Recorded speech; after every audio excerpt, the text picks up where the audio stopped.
কোথায় কোথায় পোস্টার দেওয়া হবে তা দায়িত্ব ছিল ওমর ফারুকের উপর।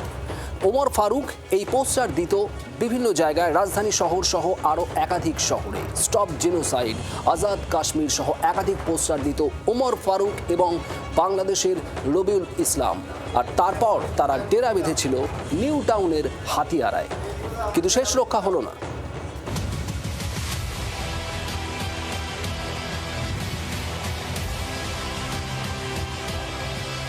একদিকে তামিলনাড়ু, অন্যদিকে পশ্চিমবঙ্গ একযোগে অভিযান চালিয়ে জঙ্গি মডিউলের পর্দা ফাঁস।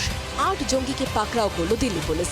লস্কর-ই তৈবা এবং বাংলাদেশের সন্ত্রাসী সংগঠনের সাহায্যে ভারতে বড় নাশকতার ছক কষছিল এই চক্র, অন্তত এমনটাই খবর সূত্রে।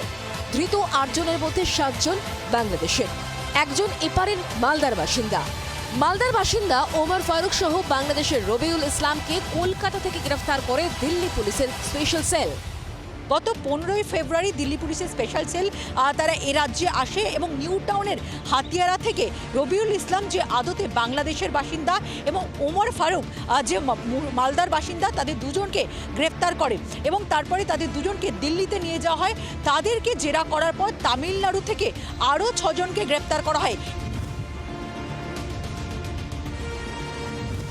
দিল্লি পুলিশ সূত্রে খবর, মালদার বাসিন্দা ওমর ফারুক সম্প্রতি বাংলাদেশে গিয়েছিল।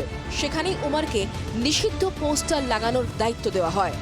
বাংলাদেশেই তাকে সাব্বির আহমেদ লোন নামে একজন লস্কর জঙ্গি নির্দেশ দিয়েছিল যে দিল্লি, কলকাতা সহ বিভিন্ন জায়গায় এই ধরনের পোস্টার লাগাতে হবে এবং নাশকতার জন্য একাধিক ভিড়বহুল এলাকাতে রেকি করতে হবে। এরপরেই তারা সেই কাজ চালাচ্ছিল। কলকাতা থেকে মালদার লস্কর মদতপুষ্ট জঙ্গি গ্রেফতারের ঘটনায় শাসক দলকে বিঁধেছে বিরোধীরা। পাল্টা জবাব দিতে কসুর করেনি শাসক দল তৃণমূল।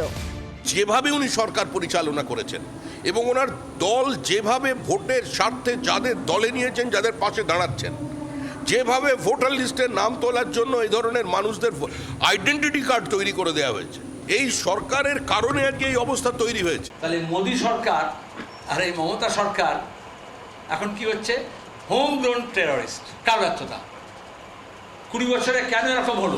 আন্তর্জাতিক জঙ্গি সংগঠনের একজনও যদি ভারতবর্ষের কোনো প্রান্তে ধরা পড়ে, তার ব্যর্থতার দায় হচ্ছে কেন্দ্রীয় স্বরাষ্ট্রমন্ত্রী অমিত শাহের। কারণ বাইরের জঙ্গি ঢুকছে কি করে? নিষিদ্ধ পোস্টার ছড়ানো ছাড়া আর কোথায় হামলার পরিকল্পনা করেছিল জঙ্গিরা? জঙ্গি মডিউলের সঙ্গে আর কারা কারা যুক্ত? তেরে ফুড়ে তার তদন্তে নেমেছেন তদন্তকারীরা। তবে ভোটের মুখে বঙ্গে দুয়ারে জঙ্গি ধরা পড়ায় রাজনীতি যে সপ্তমে উঠবে তা বলাই বাহুল্য।